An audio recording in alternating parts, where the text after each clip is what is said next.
Santa Clarita's hometown station, KHTS. You're tuned in to the Hometown Morning Show with Tori and Kyle. Make sure you go to hometownstation.com for all the latest and greatest Santa Clarita has to offer. Speaking of the greatest Santa Clarita has to offer. Who? What? Cardon Ellis joins us in studio talking all things Unipest. This guy's knowledgeable.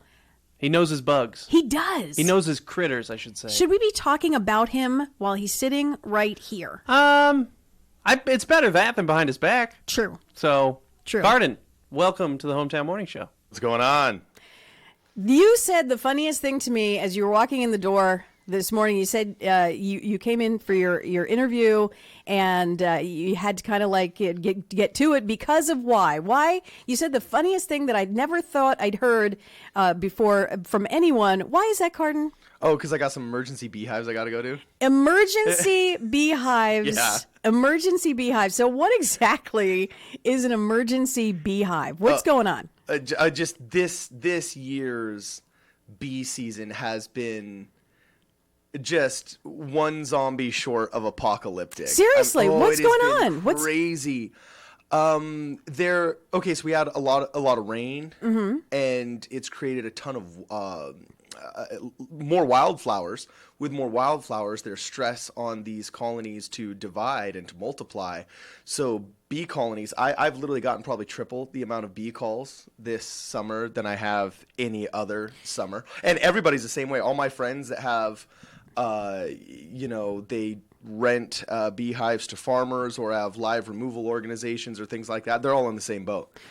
So, but So you get a super stressed out soccer mom who's got a beehive in their backyard attacking kids in the pool, and you got to come right then. And on the way to that call, somebody else is calling you about another beehive. We've been running around like chickens with our head cut off. Is there a particular area, or it's just pretty everywhere. Much it's just everywhere. Everywhere. So Southern California. If you see one, I mean, here's what I do. I go in the house, I close all the windows and the doors, and then I would call you.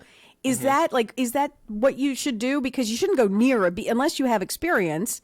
You shouldn't go near a hive and whack at it. Well, it's interesting. It is a little bit of a crapshoot. It's a little bit of a gamble. If it's a nice European honeybee hive, they're not going to do anything particularly. Wait, and if they do, it's a small. Okay, Cardon, how you're saying this like we would know? You're so funny. Well, no, that's what I'm saying. That is the problem though. Is the average layman doesn't know the difference between a European honeybee hive and an Africanized honeybee hive. And about 80%, according to the west section of LA County's Vector Control District, about 80% of the hives are Africanized now, and those are the really aggressive ones. Okay, so that we would see them flying around the hives, the African ones, and the other ones are kind of like docile. What do they have in like a cup of tea? What's Honestly, going on? Without a microscope, actually, it's impossible to tell the difference. Really? Yes, even I can't unless I actually have made it into the hive and started pulling out honeycomb. You can actually measure the honey cells, and I think if it's like 0.49 centimeters per cell, it's a European honeybee hive. If it's like 0.51, I mean, they are literally microns different.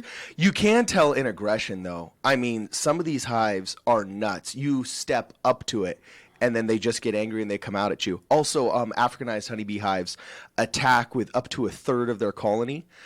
If a European honeybee hive attacks, 15 to 20 of them will come at you, but you will get hundreds if it's an Africanized honeybee hive. It'll kill a dog. Okay, so that's great to know because we want to get the dog inside and away because they don't know better. They'll bark at it and may take a whack at it. Yeah, they don't have any defense mechanism. Right, they don't understand. And you have these horrible stories of kids or people that will jump in the pool thinking that's going to save them. I would totally do that. And they're waiting for you when you come back up.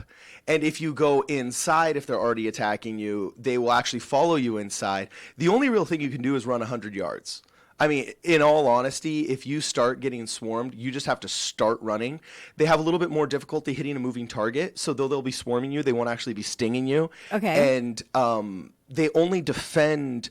See, they only sting when they're defending, and they need to be near their hive to defend. And they do have this pheromone, this attack pheromone that they stop releasing when they get a certain distance from their hive. That's why bees that are foraging for food aren't particularly aggressive, because they view themselves on the defensive and you as the predator at that point. It's when they're near their hive that they freak out.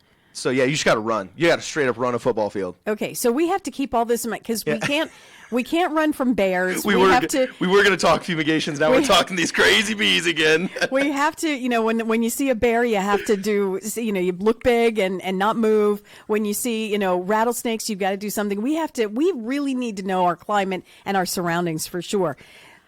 Okay, so you're out, you're going to fight some bees today. Yeah. Talk to me about, quickly, because I know you're busy. Talk to me about fumigation. A lot of pests, like you said. We're fumigating like crazy now, too. Right. So, well, I mean, there's the only real thing people need to know is when it's appropriate to fumigate.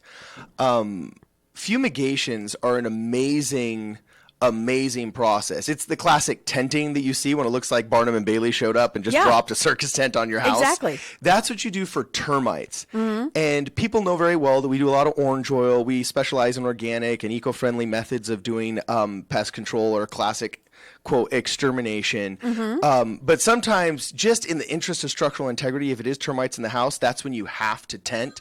If there's too many spots where there's you see, people need to, there's another beehive. They're calling Yeah, they're calling me right now. There's another beehive. No, if there's too many spots where there's too many termites or bed bugs, you have to tent the house. And people get a little bit freaked out, though. I mean, sometimes they ask me, like, oh, is it safe? Oh, can I go in my house afterwards? Oh, do I have to wash everything? And this is kind of the analogy I give them, that think of it this way. If I covered your house in saran wrap when you were inside, and I know this is a morbid example, but if I were to cover your house in saran wrap and tent your house and then fill it with carbon dioxide, okay, everybody inside would go to sleep and then they would die because we can't respirate carbon dioxide, all right?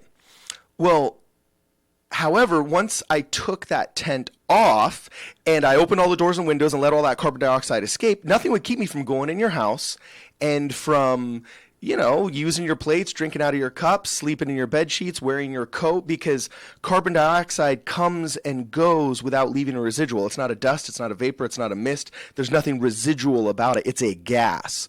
Well, Vicane gas, actually manufactured here in California, is the exact same way, exact same thing. It's stable, inert gas that literally just comes and goes without leaving a residual. When I tent your house, it comes in, it literally just within 6 hours permeates through all the walls, the entire structure, kills all the termites. But once that aeration process is complete and we take off the tent, literally, you just walk in. It makes sense. That's why you need the tent to encase everything. So if it gets really bad, and sometimes it's not even if it gets really bad, sometimes there's just areas we can't get with orange oil. Sometimes there's just areas we can't access, so it makes more sense just to tent the house. And if you get really bad bed bugs, you just have to do it. So there is a time and a place for it, and tenting is pretty awesome. And the bed bugs are prevalent, huh? Oh my goodness gracious! What's happening with the bed bugs? Cops, firemen, Come teachers. Basically, 40% of the professionals in Santa Clarita get them first, and they're spreading like crazy. And the truth is, we kind of caused this problem. We've outlawed so many products that used to protect us from bed bugs. Do you remember when you were a kid and you get a mattress and there was that light dust inside of? Yeah. That was deltamethrin dust. Okay. And that was meant to keep all the bed bugs from spreading in the service trucks and in the delivery vehicles and in the factories. All of those products, it used to be that there was basic pesticides that would be mixed with detergents in hotels. So that when they did the laundry, they did it with a low-level pesticide that would keep the bed bugs at bay in a lot of these hospitality organizations.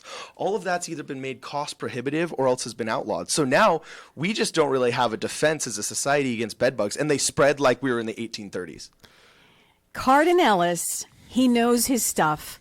Plain and simple. My gross stuff. He knows his stuff. If you have a bug, if you've got a pest problem, clearly he knows his stuff. This guy you could be professor of pests here in the Santa Clarita Valley. I hope COC is listening. Professor of pestology. See? You even have a name for it. Cardon Ellis, give me some numbers. Give me a website. I want people to call you immediately. Let's get rid of pests. Okay, well, you can always go to www.unipest.com, just like universal pest control, unipest.com, or just call us at 661 local area code bug 7575. It's super easy to remember because it's bug 284 7575. Unipest.com. Cardon Ellis. What? Always fun having you here. Go get those bees, will ya? All right.